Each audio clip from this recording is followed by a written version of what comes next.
Ja ir grūtības ar skolēnu un mājas darbiem, tad padomā, ar kuriem mājas darbiem, vai visiem, kurās dienās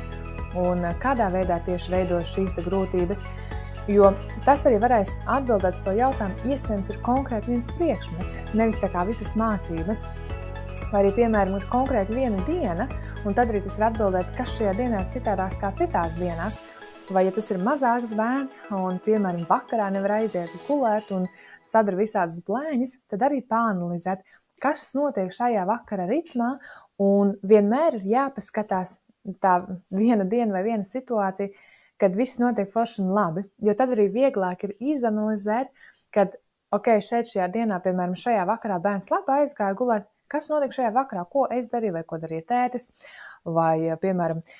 izglītības iestādē ir vairāk diendusas, šajā dienā bērns aizgāja gulēt, kas šajā dienā notika citādāks kā citās dienās.